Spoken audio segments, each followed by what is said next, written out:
Ruby Thompson sat in her favorite armchair, watching her son David pace back and forth across their living room. At 62 years old, she had seen him stressed before, but this was different. David was the CEO of Phoenix Marketing Solutions, a company he had built from nothing over the past 8 years. Yet lately, something was eating away at him. "Mom, I just don't understand what's happening at the office," David said, running his hands through his hair. "The reports I'm getting don't match what I'm feeling when I walk through those halls. Something's off, but I can't put my finger on it." Ruby set down her cup of tea and really looked at her son. This was the same boy who had worked 3 jobs to put himself through college, who had started his business in their garage, who had always treated everyone with respect no matter their position in life. She had raised him that way, teaching him that a person's worth wasn't measured by their job title or bank account. "What kind of reports?" she asked, genuinely curious. David stopped pacing and sat down across from her. "Well, on paper, everything looks great. Employee satisfaction surveys are positive, productivity is up, and we're hitting all our targets. But when I walk around the office, I see people who seem, I don't know, disconnected. Like they're putting on a show when I'm around." This struck Ruby as odd. She had visited David's office many times over the years, and the employees had always seemed genuine and friendly. But then again, she was always there as the CEO's mother, dressed nicely and clearly important. People naturally behave differently around the boss and his family. "Have you tried talking to them directly?" Ruby asked. "I've tried." David sighed. "But you know how it is. I'm the boss. People tell me what they think I want to hear. I get the feeling there's a whole different version of our company that I never see." Ruby had spent 30 years cleaning office buildings before David's success allowed her to retire. She knew better than anyone how differently people acted when they thought no one important was watching. She had seen executives who were charming in meetings become completely different people when they thought only the cleaning lady was around. She had witnessed conversations and behaviors that would shock the very people who thought they were running ethical companies. An idea began forming in her mind, but she kept it to herself for now. "Tell me more about what's bothering you," she said instead. David leaned forward, his elbows on his knees. "Last week I overheard a conversation that really troubled me. I was walking by the break room, and I heard someone say something about how certain people don't belong in leadership positions. They stopped talking the moment they saw me, but the damage was done. I keep wondering what they really think about me, about the company, about our values." Ruby's heart ached for her son. She had worked so hard to shield him from the worst of what the world could offer, but she couldn't protect him from everything forever. David had faced his share of challenges as a young black entrepreneur, but he had always handled them with grace and determination. This was different, though. This was about his own people, his own team, potentially betraying the trust he had placed in them. "David, honey, you built this company on the belief that everyone deserves respect and opportunity, right?" Ruby asked. "Absolutely. That's what we stand for. That's what I thought we stood for." "Then maybe it's time to find out if your employees really share those values or if they're just good at pretending when you're around." David looked at his mother with curiosity. "What do you mean?" Ruby stood up and walked to the window, looking out at the neighborhood where she had raised David. It wasn't the fanciest area, but it was filled with hard-working people who deserved dignity and respect. She thought about all the offices she had cleaned over the years, all the conversations she had overheard, all the ways people revealed their true character when they thought no one was watching. "David, what if I told you there was a way to see your company through completely different eyes? To see how your employees really behave when they think no important person is around?" "I'd say that sounds impossible, but knowing you, you probably have a plan."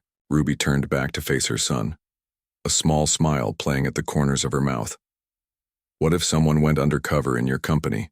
Someone who could observe without being noticed? Someone who people would treat like they were invisible?" David raised an eyebrow. "Like a private investigator?" "Not exactly," Ruby said, settling back into her chair. "David, for 30 years I cleaned offices. Do you know what I learned in all that time?" "What?" "Cleaning staff are invisible to most office workers. They walk right past us, have conversations like we don't exist, treat us like furniture. It's like we're not even human to some people. But we see everything, hear everything, know everything that really goes on in a company. David was quiet for a moment, processing what his mother was suggesting. Mom, you're not seriously thinking about going back to cleaning? Just temporarily? Ruby nodded. I am absolutely thinking about it. But Mom, you retired. You don't need to work anymore. I won't let you go back to that. Ruby held up her hand. David, listen to me. This isn't about the money or about needing to work. This is about protecting what you've built and making sure the people you trust actually deserve that trust. I'm not suggesting this because I have to. I'm suggesting it because I want to help my son. David stood up again, shaking his head. I can't ask you to do that. What if someone recognizes you? What if they treat you badly? I couldn't handle knowing that my employees were disrespecting my mother. And that's exactly why this would work, Ruby said firmly. If they recognize me, then we know they're paying attention and treating people with respect because they know who I am. If they don't recognize me, then we get to see their true colors. She paused, letting the idea sink in. David, think about it. How many times have you seen me in your office over the past few years? Maybe 5 or 6 times? And always dressed up, always clearly there as your mother. These people have no idea what I look like in work clothes with my hair tied back and a mop in my hand. David sat back down, his expression thoughtful. Ruby could see the wheels turning in his head. She knew her son well enough to know that once he started thinking about a problem, he wouldn't let it go until he found a solution. Even if I agreed to this crazy plan, David said slowly, how would we make it work? I can't just hire my own mother without people asking questions. That's where Rebecca comes in, Ruby said, referring to David's HR director. She's the only person who would need to know the truth. She could hire me as temporary help, maybe to cover for someone who's on vacation or to help with a busy period. It happens all the time. David was quiet for several minutes, staring at the floor. Ruby watched him wrestle with the decision, knowing that his protective instincts were fighting with his need to know the truth about his company. Finally, he looked up at her. If we do this, and I mean if, there would have to be rules. Time, limits, safety measures. I won't put you in any situation where you could be hurt or humiliated. Ruby smiled. David, I've been cleaning offices since before you were born. I know how to handle myself around difficult people. The question is, are you ready to see your company as it really is, not as you hope it is? David took a deep breath. I guess we're about to find out.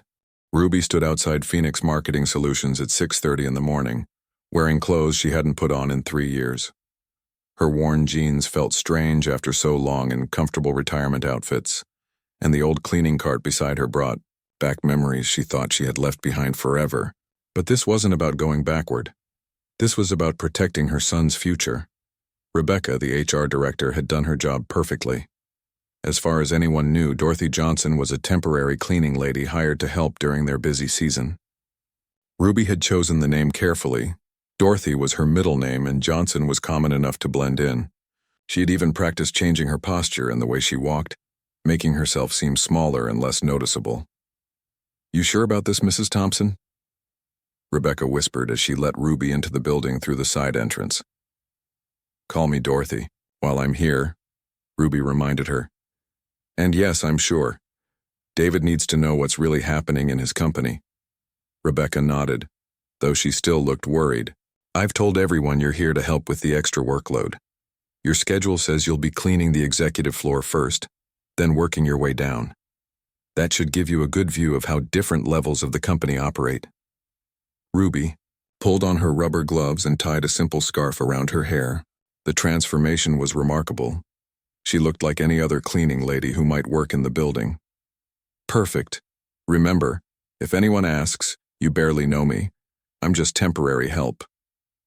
As Rebecca left for her own office, Ruby began her work. She started with the executive floor, the same hallways where she had walked proudly as the CEO's mother just months before. Now, pushing her cart down those same corridors, everything felt different.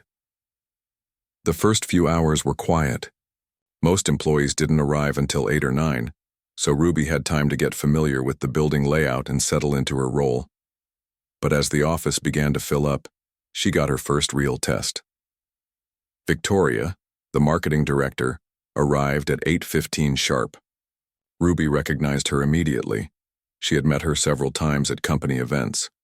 But as Victoria walked past Ruby in the hallway, there wasn't even a flicker of recognition. More telling was the way Victoria stepped aside, not with courtesy, but with the kind of automatic avoidance people show toward something unpleasant. "Excuse me," Victoria said in a tone that somehow managed to sound both polite and dismissive at the same time. She didn't make eye contact, didn't acknowledge Ruby as a person, just moved around her like she was a piece of furniture that had been left in the wrong place. Ruby kept her head down and continued cleaning, but she was already taking mental notes.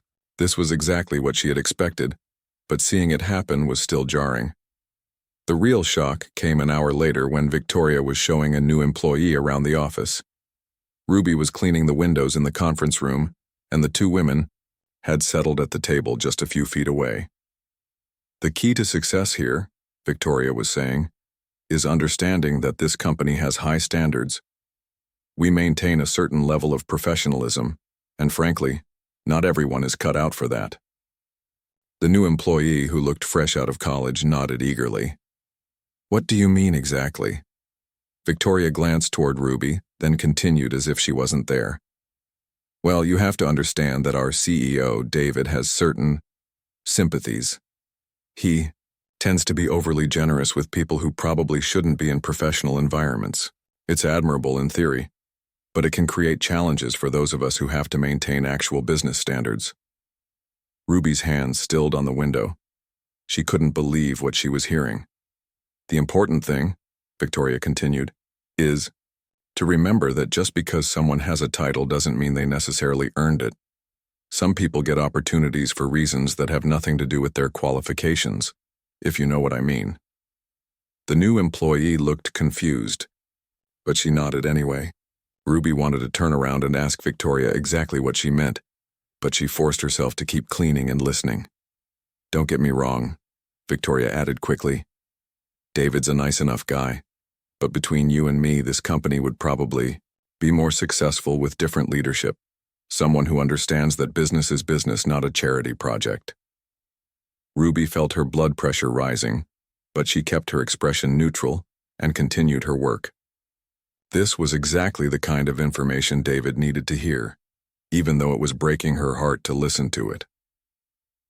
The conversation ended when Victoria's phone rang, but Ruby's education in her son's company was just beginning. Over the next few hours, she witnessed behavior that shocked her more than she had expected. When she moved to clean the break room, she overheard two junior executives talking about a presentation that had gone wrong the day before. "I'm telling you, if we had real leadership, this wouldn't have happened," said Robert, a sales manager Ruby had met at the Christmas party just months ago. "But what do you expect when you promote people based on checking boxes instead of actual ability?" His colleague Patricia laughed. "You can't say things like that out loud, Rob, but yeah, I know what you mean. My last company had leadership that actually knew what they were doing." "The frustrating part," Robert continued, "is that we all have to pretend like everything's great. We have to act like we respect decisions that make no business sense. It's exhausting." Ruby dropped a paper towel, and both employees looked at her with annoyance, as if her presence was somehow disrupting their private conversation. They didn't lower their voices or show any concern that she might be listening. To them, she was invisible. But the worst was yet to come. As Ruby moved to the main office area, she encountered Kevin, the operations manager. She had always thought Kevin was one of the good ones. He had been polite and friendly whenever she had visited as David's mother. Now, as she emptied the trash near his desk, Kevin was on the phone with what sounded like a client. "Look, I understand your concerns about the direction of the project," Kevin was saying. "Between you and me, there have been some changes in our company culture lately that not everyone is happy about. But don't worry. Those of us who actually know how to do business are still here, and we're working to keep things on track." Paused, listening to the person on the other end. No, you don't need to worry about that. The CEO might have certain perspectives, but the actual work is being done by people who understand what clients like you need. We know how to speak your language. Ruby felt sick. Kevin was essentially telling a client that they shouldn't trust David's leadership while positioning himself as the reliable alternative. This wasn't just disrespect. This was sabotage. As the day continued, Ruby began to see patterns. The employees who acted respectfully when David was around became different people when they thought he couldn't see them. They made comments about his decisions, questioned his qualifications, and spoke about him with a casual disrespect that suggested these conversations happened regularly. What made it worse was how they treated Ruby herself. Not one person bothered to learn her name, despite her being there to help keep their workplace clean.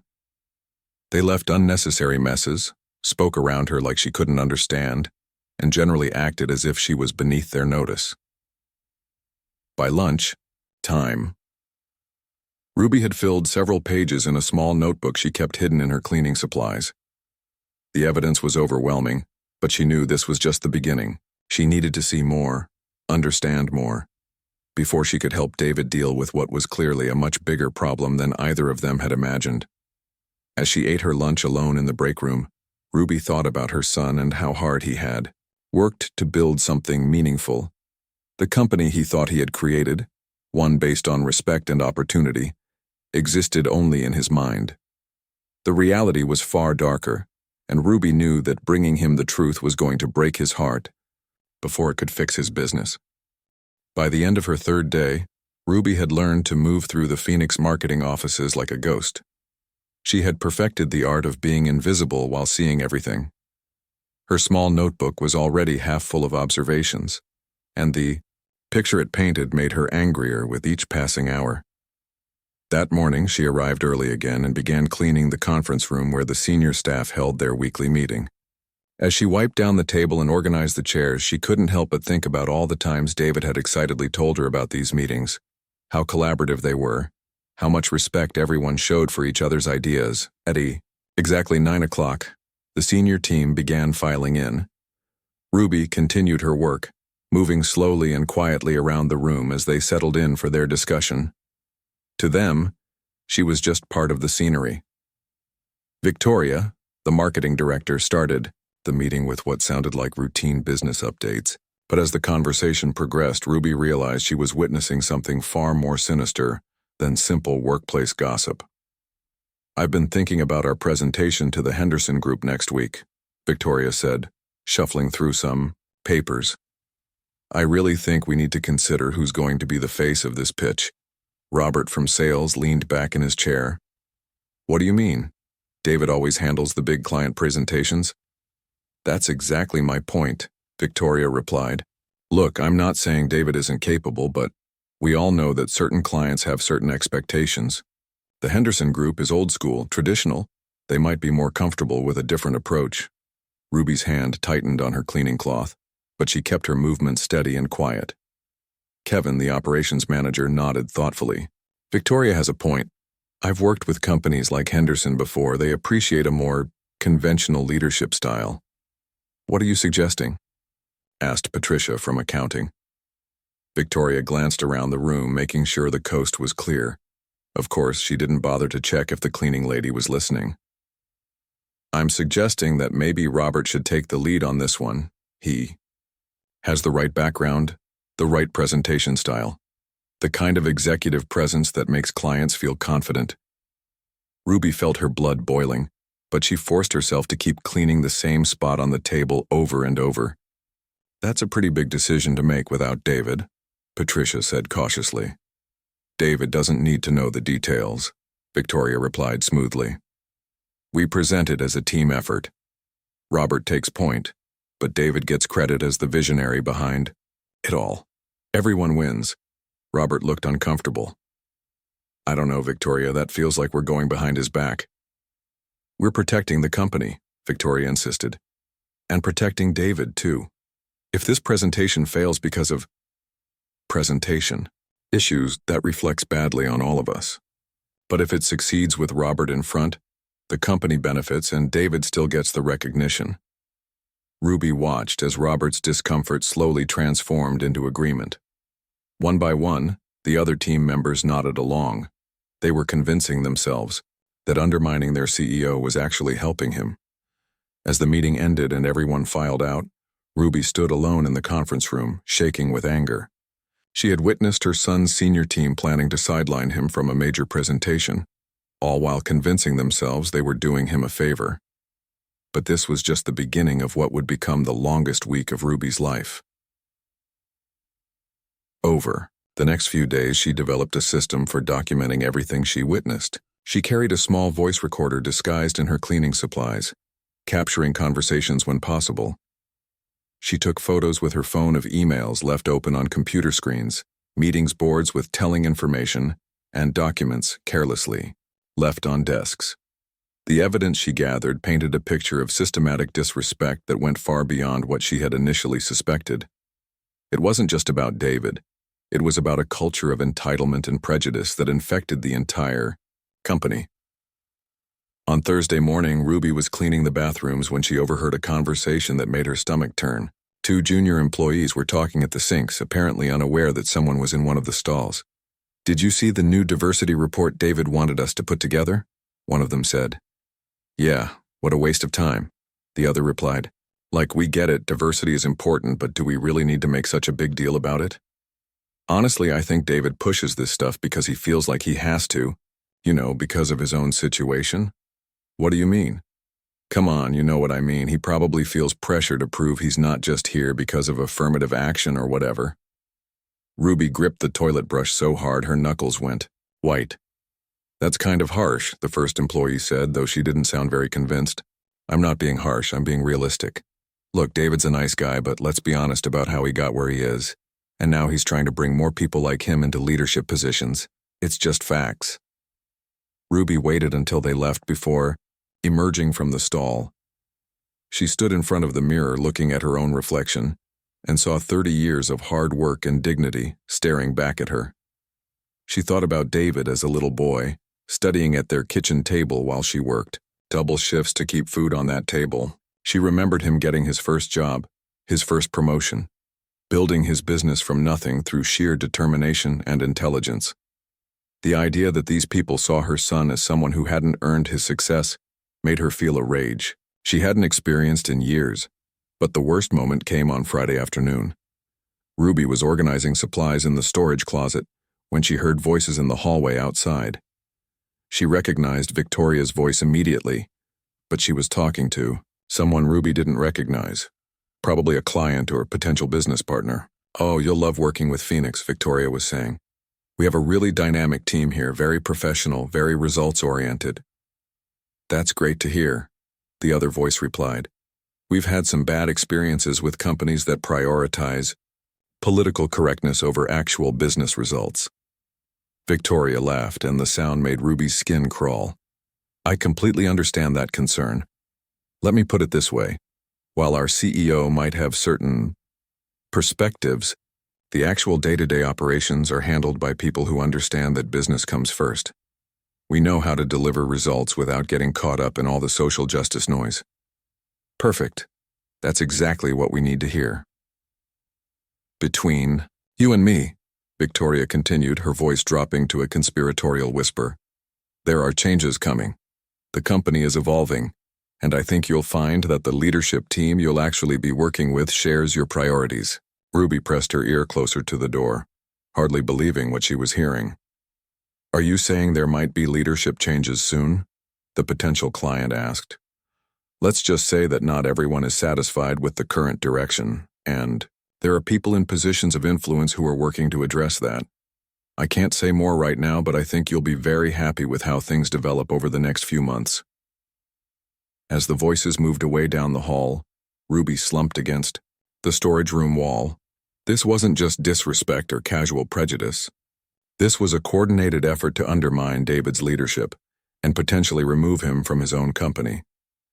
She pulled out her phone and checked the recording app she had been using all week. Everything was documented: the conversations, the plans, the systematic betrayal of the man who had trusted these people with his life's work. That evening, Ruby sat in her car in the parking lot for 20 minutes before driving home. She had everything David needed to know about his company, but she also knew that showing him this evidence would destroy something inside him. The optimism and trust that had made him such a good leader would be shattered. But as she finally started her car and headed home, Ruby knew she had no choice. David needed to see who these people really were, even if it broke his heart. Because if she didn't tell him the truth, they would eventually break something much more important. They would break him completely. The next week would be her last as Dorothy Johnson, the invisible cleaning lady. But first, she had to figure out how to show her son that the company he had built with love and hope had been poisoned from within by people he had trusted with everything. Ruby had been planning this moment for 3 days, but her hands still shook as she prepared for what would be the most difficult conversation of her life. She had called David the night before, asking him to come to the office early Monday morning for what she called a surprise inspection of the cleaning standards. It wasn't entirely a lie. There would definitely be some cleaning up to do after today. She arrived at Phoenix Marketing at 6 in the morning, 2 hours before anyone else would show up. The building felt different in the early morning silence, almost peaceful. Ruby knew that in a few hours this same space would be filled with the toxic conversations and backstabbing behavior she had documented over the past 2 weeks. Rebecca met her at the side entrance, looking nervous and exhausted. "Are you sure about this timing, Mrs. Thompson? I mean, Dorothy." "Call me Ruby today," she said, her voice steady despite the storm brewing inside her.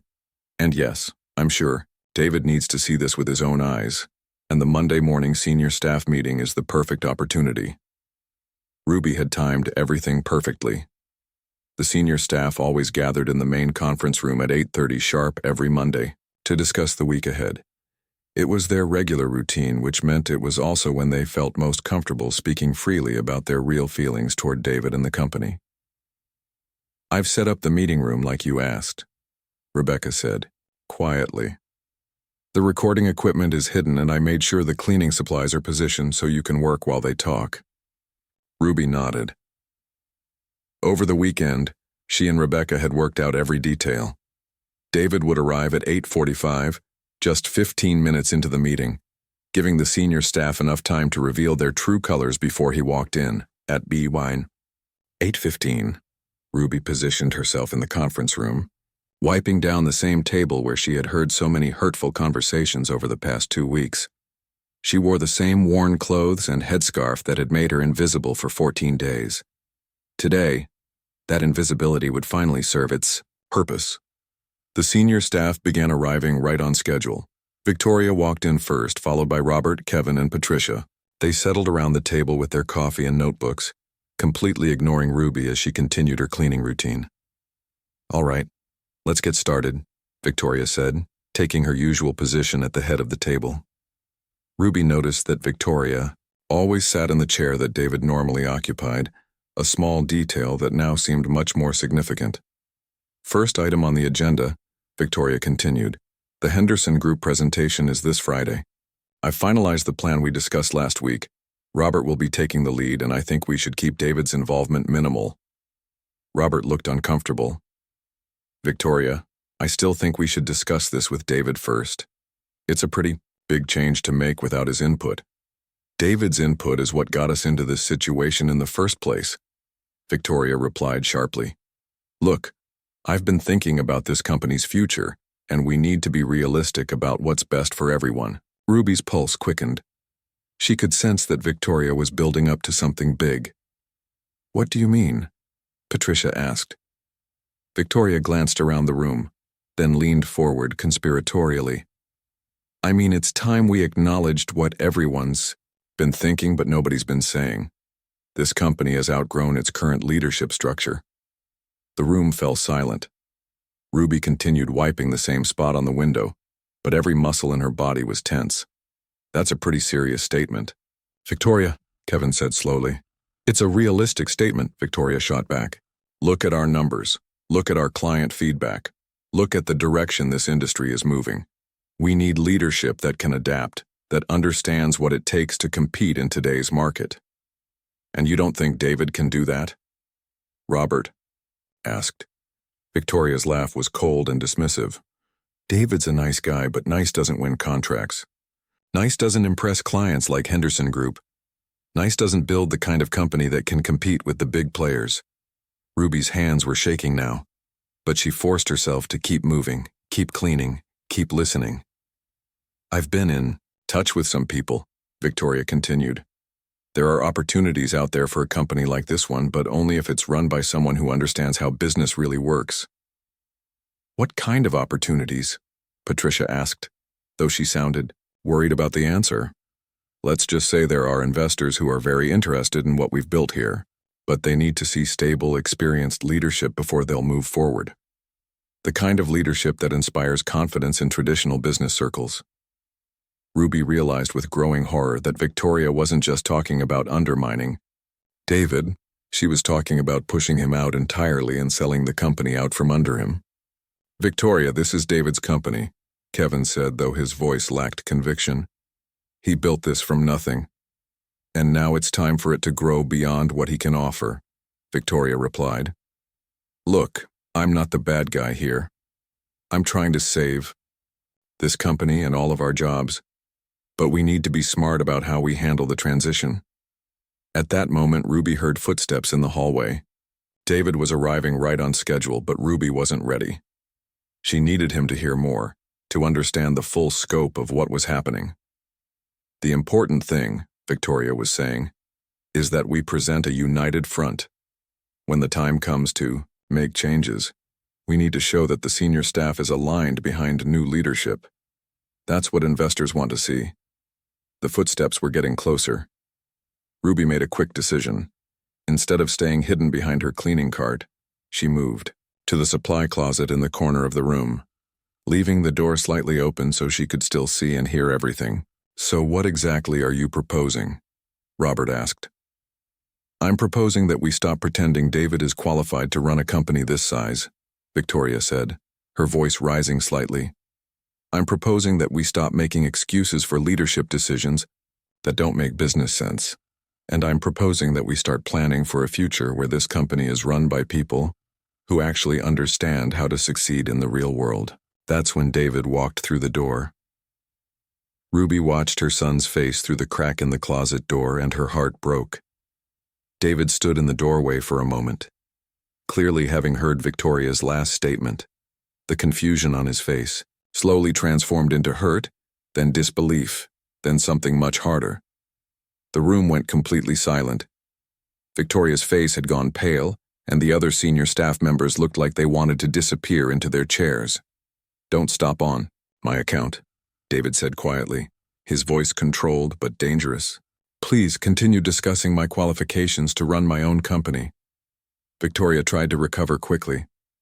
David, you're early. We were just discussing some strategic planning ideas. Strategic planning, David repeated slowly. Is that what you call plotting to remove me from the company I built? Ruby could see the panic in Victoria's eyes as she realized how much David had heard. I think there's been a misunderstanding, Victoria said, but her voice was shaking now. The only misunderstanding, David said, stepping fully into the room, is how I could have been so blind to what was happening in my own company. That's when Ruby made her decision. She couldn't watch her son face this betrayal alone.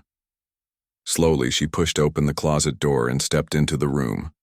The reaction was immediate and dramatic. Victoria's mouth fell open. Robert's coffee cup slipped from his hand, and Patricia actually gasped out loud. Ruby reached up and pulled off her headscarf, letting her gray hair fall around her shoulders. Then she looked directly at Victoria and spoke in the clear, strong voice that had raised a CEO. Hello, Victoria. I don't think we've been properly introduced. I'm Ruby Thompson, David's mother, though for the past 2 weeks you've known me as Dorothy, your cleaning lady. The silence in the room was deafening. Ruby could see the exact moment when each person realized what had happened, what she had witnessed, what they had revealed. David looked from his mother to his senior staff and back again, pieces of a puzzle finally clicking into place in his mind. Mom, he said quietly, what exactly have you been doing? Ruby straightened to her full height, and suddenly she didn't look like a cleaning lady anymore. She looked like exactly what she was, a strong woman who had spent her entire life protecting her son, and who wasn't about to stop now. I've been learning the truth about your company, son, and I think it's time everyone heard what I discovered.